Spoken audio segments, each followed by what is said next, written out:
Hi, I'm Scott Lucas. This is a worldview on Iran. On the surface, it's been quiet in the Islamic Republic since the 14th June election that brought in the surprise victory of Hassan Rouhani. But superficial appearances are deceptive.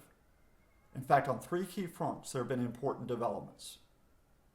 First, it's the economy, everybody. Beyond the nuclear issue, beyond foreign affairs, it's the economy that will be the key concern of most Iranians. And President-elect Rouhani, who is not inaugurated until the first week of August, has already made his move to take control. He has announced that his government will include technocrats, economic experts, who will be able to get control of inflation, unemployment, production, imports, the currency situation. In part, that's a slap at President Ahmadinejad, who is being blamed for 8 years of economic mismanagement. But in part, it's a signal to other groups within the Islamic regime that Rouhani will take charge.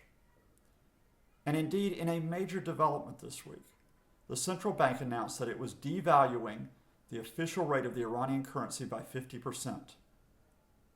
That is the most significant devaluation in the history of the Islamic Republic, and it is a catching up with reality. You see, the open market rate of the rial has declined by 70% over the past year. So there's a huge gap between what Iranians know the currency is worth and what the government says it's worth. By devaluing, Rouhani is signaling, along with the central bank, that he is taking a realistic approach to what Iranians face right now. This move will raise the price of imports, for example, but it also will try to stabilize the Iranian economy by giving a realistic relationship between production, what is made at home, and what has to be brought in from abroad. Second point, the foreign front. But Rouhani also knows that the economy is not just simply in isolation from what happens overseas.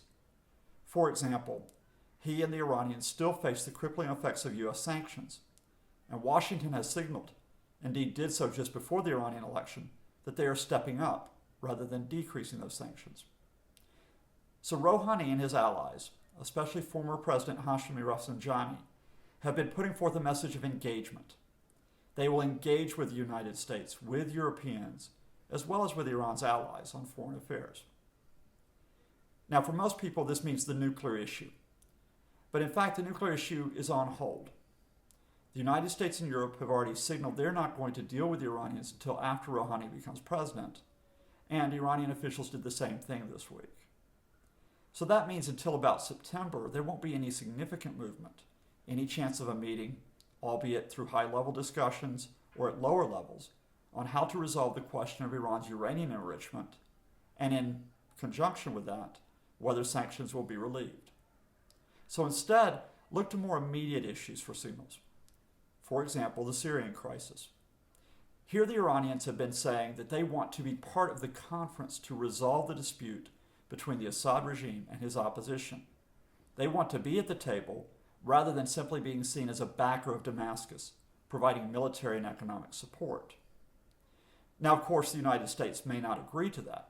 They are quite loath to see Tehran being involved in the talks.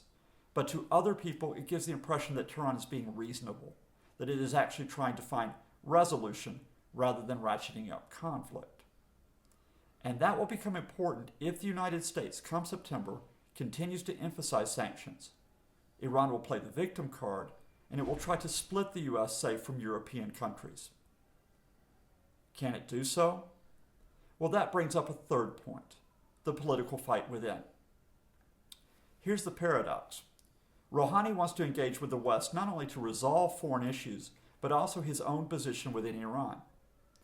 If the United States and Europe say, we can deal with this man, then Rouhani can stand up to others within the Islamic Republic, the Republican Guards, the Ministry of Intelligence, Parliament, and say, look, I have authority. If the United States continues to push up sanctions, Rouhani's position is undercut, and that means he can't do much of anything. There was a very powerful signal about this week, which linked the foreign and domestic fronts. Early this week, the Supreme Leader's office put out a series of statements by Ayatollah Khomeini, going back to the 1980s, denouncing the United States for its interference in the region, for its attempt to oppress others, for its imperialism. The Supreme Leader's office backed this up with a Twitter campaign, a series of tweets which kept pointing at Washington's evil and concluded with a link to a poster in which, you got it, the United States was identified as the Great Satan. Now, on its own, this might have just simply looked as the Supreme Leader trying to restore authority, but there was an extraordinary response within 24 hours.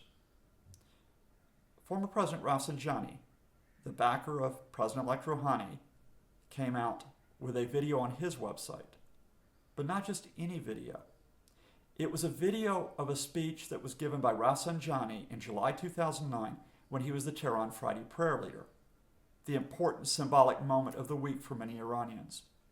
And in this speech in July 2009, Rafsanjani said that the protests, which were against a disputed presidential election, were justified, that protesters had a right to be on the streets, that protesters should not be beaten, should not be detained. In other words, 4 years after that disputed presidential election, Rafsanjani was saying that people have the right to dissent, the right to make their views known. Who was this message for? President Ahmadinejad? I doubt it. The Revolutionary Guards? Not really. It was a response, not directly but indirectly, to the Supreme Leader, that Ayatollah Khomeini does not get to say what happens, that his new president, Mr. Rouhani, and others like Rafsanjani have political space to try to work in. Whether they use that political space, that will turn in part in the economy, but it will also turn on the relationship between Iran and the United States. That will be something that we need to watch beyond the headlines, beyond the nuclear issue, as soon as Rouhani is inaugurated in the first week of August. I'm Scott Lucas. This has been EA Worldview on Iran.